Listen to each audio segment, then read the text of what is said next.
Bom dia, boa tarde, boa noite, gente. Vamos lá. Continuando aí mais uma aulinha gravada de biologia, continuando aí sem perder tempo em relação aos grupos animais. Chegamos finalmente nos vertebrados. Semana passada falamos dos peixes. Falamos de dois grupos dos peixes. Semana passada, peixes ósseos e peixes cartilaginosos. Hoje nós vamos falar de outros dois grupos que vêm na sequência, os anfíbios e os répteis. E eu não sei quem lembra, na semana passada, eu falei que conforme a gente fosse avançando aqui nesses animais vertebrados, nós íamos analisando o que? A dependência desses animais da água. Começamos com os peixes, que são animais que têm total dependência da água. Agora nós vamos ver os anfíbios, que são animais o quê? Animais que começaram a conquistar o ambiente terrestre, mas que ainda têm uma certa dependência do ambiente aquático. Então é uma conquista parcial. Que, olhando aqui fora, que eu imagino que você, com a experiência de vida que você já tenha, você sabe que quem são os anfíbios? Sapo, rã, perereca, cobra cega, aqui no desenho, ó, salamandra. Então, ó os exemplos aqui. Tem aqui o nome dos grupos, não quero que você se preocupe com isso, é mais por curiosidade, o nome aqui em verde, o nome de cada grupo. Beleza? Pode ficar tranquilo em relação a isso. Saiba exemplos.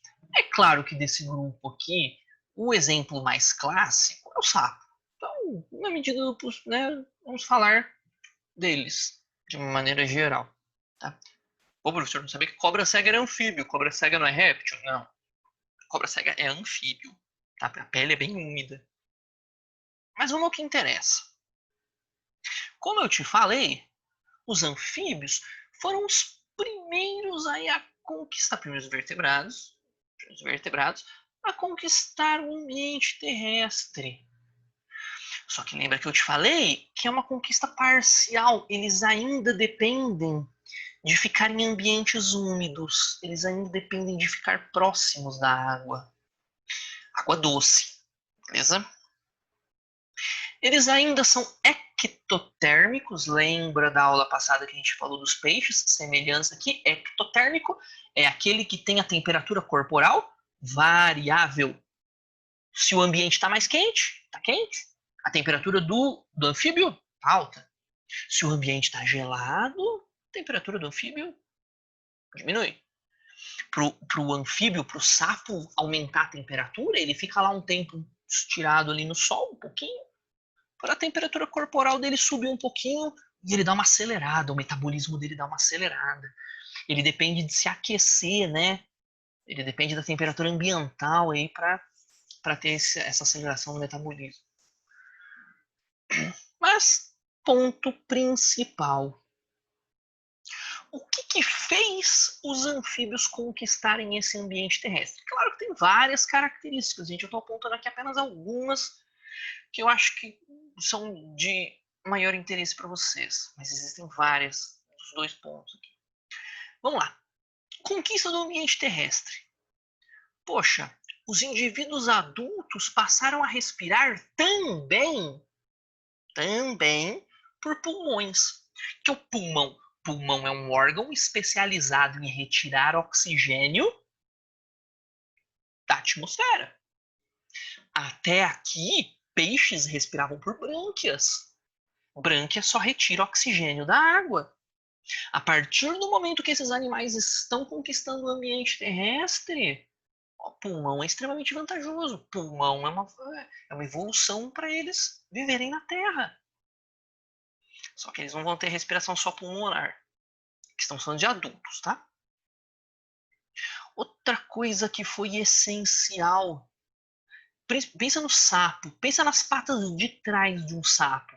Elas são muito mais musculares. Elas estão transformadas, elas estão adaptadas a ter locomoção onde aquelas patas são muito melhores para locomoção em ambiente terrestre. Né? Você vê quanto que aqueles sapos saltam, né? Peixes tinham exclusivamente nadadeiras, órgãos específicos para deslocamento na água. Aqui não, aqui já tem uma transformação, ó. Compara com o grupo anterior. Olha essas patas de trás do animal. Muito melhor para locomoção terrestre. Ah, professor, mas aquelas patinhas ajudam ainda a nadar. Ajuda, não vou falar que não, né? Mas são muito melhores, comparando com nadadeiras dos peixes, são muito melhores para ter locomoção em terra. Pô, é bastante muscular, né? Tanto que tem o pessoal lá que come coxinha de rã, né? Poxa, é gostoso, eu tô com fome agora, inclusive. 2 horas da tarde, não almocei, falando de coxinha de rã. Espero que você já tenha jantado e esteja vendo essa aula de estômago cheio. Me desculpa se eu te passei fome. Tá? Uma carne muito nutritiva, inclusive, saborzinho de frango. Muito nutritiva, muito gostosa. Coxinha de rã não é a coisa mais barata do mundo. Vou ficar pensando nisso agora. Tô salivando, deixa eu levar água aqui.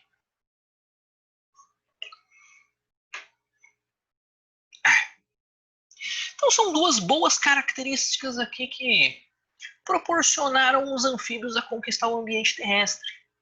Mas você vai ter que pensar o contrário também. Ao mesmo tempo que ele está conquistando o ambiente terrestre, tem coisas, olha aqui onde eu estou apontando, tem coisas que ainda vão mantê-los dependentes da água, eles não vão poder se afastar muito da água. Por exemplo, os adultos dos anfíbios, eles não respiram só por pulmões, eles também têm a chamada respiração cutânea. O que é a respiração cutânea, cara? Respiração cutânea é quando o oxigênio entra diretamente pela pele. Ah, professor, o que isso tem a ver com dependência da água? Para ter a respiração cutânea, essa pele tem que estar sempre muito úmida. Se a pele do animal não tiver úmida, não consegue pegar oxigênio do ar. Então, a todo momento, o sapo tem que estar indo ali em um ambiente que tenha água para deixar a pele úmida. Espero que você não seja um dos safados ou safadas que ficava jogando sal no coitado do sapo. Tem vários prejuízos, né? Você acaba tampando ali poros por onde entraria oxigênio. Na hora que você joga sal na pele do sapo, a pele do sapo desidrata, perde água, perde umidade, ele passa a não respirar direito. Algumas lesmas respiram pela pele também, que a gente viu no grupo dos moluscos lá atrás. Minhocas, anelídeos também respiram pela pele. Minhoca, pele úmida. Lesma, os caracóis lá, muitos deles, pele úmida. Sapo, anfíbio, pele úmida. Todos os animais que respiram pela pele têm obrigatoriamente essa pele úmida, beleza? Outra coisa que ainda torna eles dependentes da água, eles eliminam tanto o espermatozoide quanto o óvulo desses animais tem que ser liberados na água. O macho não coloca o espermatozoide dentro da fêmea, eles lançam no ambiente. E esse espermatozoide, esse óvulo, só tem capacidade de sobreviver na água. Então, ó, reprodução depende muito da água. É o que a gente chama de fecundação externa. O espermatozoide se encontra com o óvulo fora do corpo da fêmea, no ambiente.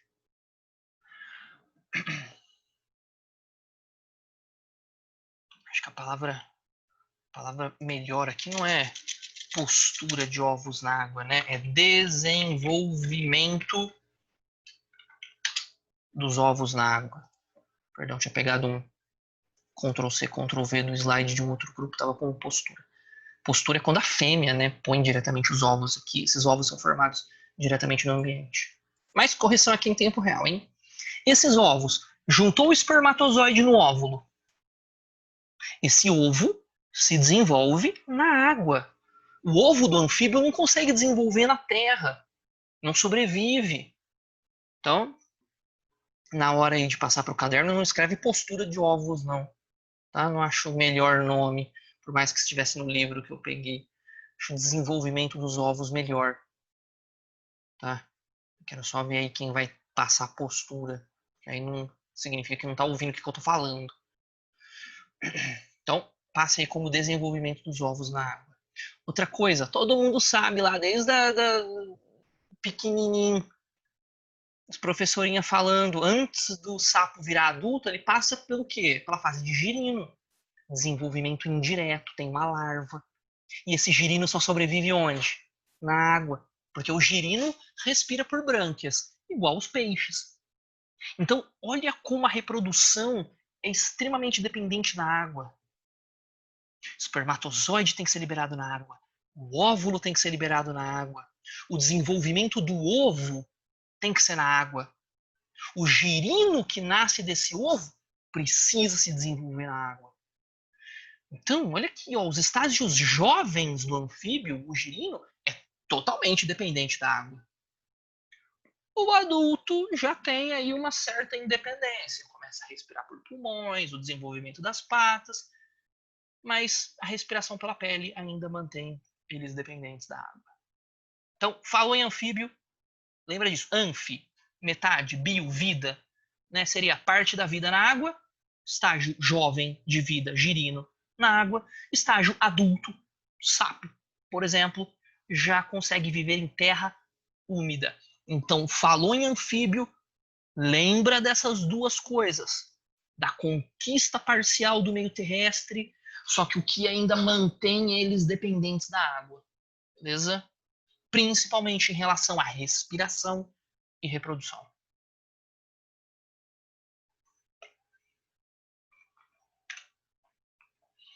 E na sequência temos os répteis.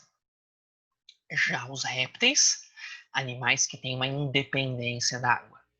Eu não estou falando que os répteis não precisam beber água para sobreviver, não estou falando isso. Mas nós vamos ver que os répteis eles dependem muito menos da água do que os anfíbios, principalmente em relação à respiração e reprodução. Olha aqui. Quem são os répteis? Tartaruga, jabuti, cágado, já viu? Mas enfim, tartaruga é o exemplo mais característico. Tudo que é tipo de lagarto, lagartixa, iguana, dragão de Komodo, camaleão, tudo que é tipo de cobra também, tudo réptil. Tem até a imagem aqui ó, de uma cobra trocando de pele. Os crocodilianos, né? Jacarés e crocodilos, o próprio nome do grupo já fala. Então, melhores exemplos de répteis são esses aí. Tá? Vamos lá. Aqui, animais que conquistaram o ambiente terrestre. Ó. Vamos ver o porquê. Por que, que eles têm uma independência maior da água? Eles ainda continuam ectotérmicos, eles ainda, de novo estou falando, eles ainda têm a temperatura variável. Você aí que vê Discovery, National Geographic, né, Animal Planet, você vê várias filmagens aí que eles fazem daqueles um crocodilão lá estirado no sol, né? Que é para dar aquela aumentar aí a temperatura corporal dele, o metabolismo acelerar e ele sair para caçar, por exemplo. Então, ectotérmico, temperatura corporal variável de acordo com a temperatura do ambiente. Em vermelho, o que tornou os répteis tão eficientes assim para não precisar tanto da água?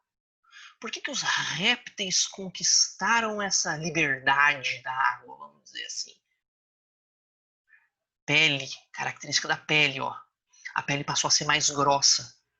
O animal não perdia tanta água pela pele. A pele é bem seca, ó. Mais uma característica para a economia de água. A pele não tem glândula, não produz óleo, não produz nada. Porque quando tem glândula, as glândulas elas sempre liberam suas substâncias, na maioria das vezes, dissolvida em água. Então, pele grossa, seca e sem glândulas. Pensando em economia de água. A pele faz com que esse animal não perca água. Pensa, esse animal vai se afastar da água. Ele precisa de estratégias para economia. Beleza? Outra coisa, a respiração desses répteis durante a vida toda. Importantíssimo isso aqui. Vida toda, respiração por pulmões.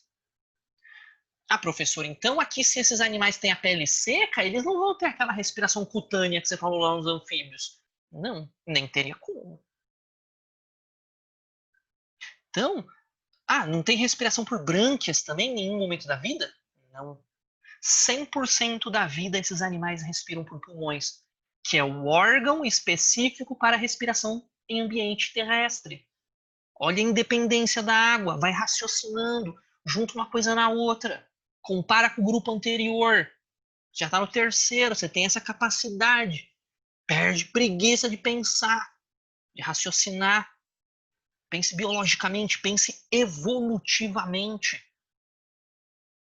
Pô, quanto mais economia de água esses animais têm, melhor para eles. Então, respiração exclusivamente por pulmões. Falando da reprodução, que nós também falamos nos anfíbios. Aqui, fecundação é interna.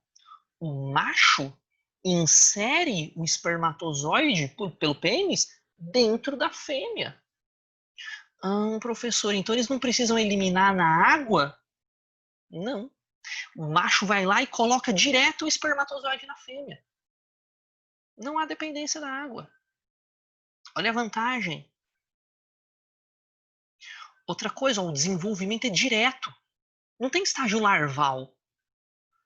Sempre que um ser vivo tem uma larva, essa larva ela é muito dependente da água. Ou ela vive em ambiente aquático, ou vive em ambiente muito úmido terrestre. As larvas sempre precisam de bastante água. Aqui, esses animais precisam se afastar da água, eles estão economizando. Então, ao longo da vida toda, eles não vão ter nenhum estágio larval. O animalzinho que nasce do ovo, lá você deve ter visto, né? Tartaruguinha nascendo do ovo, cobra, enfim, crocodilo, jacaré. Já nasce um jovenzinho parecido com o adulto. Não é uma larva que é totalmente diferente do adulto. Pensa num girino do grupo anterior. O girino é totalmente diferente do sapo adulto. Aqui não. Aqui não tem esse estágio larval. Não tem esse estágio diferente que depende da água. Ok? Perdão. Outra coisa, nossa, isso é essencial também. O ovo que o réptil coloca é um ovo muito mais complexo do que o ovo do anfíbio. O ovo do réptil ele é muito parecido com o ovo de galinha, de ave, que você compra e frita. Beleza? É muito parecido. Esse ovo com casca, ele tem toda uma proteção para sobreviver fora da água. Esse ovo mais complexo, ele tem estratégias para evitar que esse ovo fique perdendo água. O ovo do anfíbio não tem nada disso. O ovo do anfíbio é muito simplesinho. Precisa ficar lá na água. Precisa ficar pegando nutrientes da água. Aqui não. Aqui esse ovo do réptil já tem todos os nutrientes que precisa ali dentro. Ele se isola do ambiente externo. Então é uma característica essencial para a conquista do ambiente terrestre. Aqui sim, postura de ovos com casca. Muito importante. Da próxima vez que você estiver comendo aí um ovo de galinha na sua casa, eu sei que é de ave, eu sei. Mas pensa que é um ovo muito parecido com os dos répteis. Ó, dá uma olhada ali, ó. Esse ovo é bem mais complexo do que o ovo de um anfíbio, que nem casca tem direito. Essencial para a conquista do ambiente terrestre. Então, são as características em relação à pele, respiração e reprodução, as principais, eu acho, que tornaram os répteis aí tão eficientes na vida terrestre. Eles ainda precisam beber água para sobreviver, mas em termos de reprodução e respiração, praticamente não precisam da água. Aqui tem uma imagem só para curiosidade, para quem quiser pausar o vídeo e dar uma olhada, né? Claro que isso aqui é um desenho extremamente complexo. Não vai me copiar isso aqui, pelo amor de Deus, né? Só para quem quiser aí dar uma olhada como que é a organização interna aqui de um crocodilo, ó. Olhar, tem vários órgãos parecidos com o nosso. Baço, intestino, testículo, rim, veias, enfim, bastante coisa parecida. Traqueia, esôfago. Só curiosidade aí para quem quiser dar uma olhada, ok? Gravei uma aula semana passada, gravei uma aula agora. Na semana que vem, provavelmente, eu vou gravar aí mais uma aula de aves e mamíferos. Aí eu dou um tempo para vocês darem uma relaxada. E eu dou uma diminuída no ritmo. Tá? Aí depois na outra lá eu posto só um exercíciozinho, um comentário, uma curiosidade, alguma coisinha para você colocar a sua vida em dia. Eu sei que tá corrido, gente. Mas deixar para os professores também tá muito. Então, pensando nisso, videoaula de hoje, videoaula de semana que vem, depois eu dou um período aí, dou uma semana aí de descanso para vocês, tá? Eu não posso ficar sem postar nada. Mas aí eu posto um exercíciozinho ou outro lá no Google Forms, só. Ok? Então, aula da semana passada de peixes, aula dessa semana de anfíbios e répteis, aula de semana que vem de aves e mamíferos. São 3 aulas muito, muito importantes. E depois dessas eu prometo que eu dou uma relaxada para vocês. Mas tentem se organizar, beleza? Qualquer coisa me mandem dúvidas, não. Eu respondo sempre para todo mundo. Às vezes eu demoro, mas eu sempre respondo. Sempre que mandar uma mensagem, coloque seu nome e sua série. Seu e-mail, no e-mail é a mesma coisa. Ok? Beleza, gente? Então, se cuidem aí e façam as atividades. Tem exercíciozinhos também da sala no Google Forms, não esquece, já falei. Se cuidem e tchau, gente. Abraço.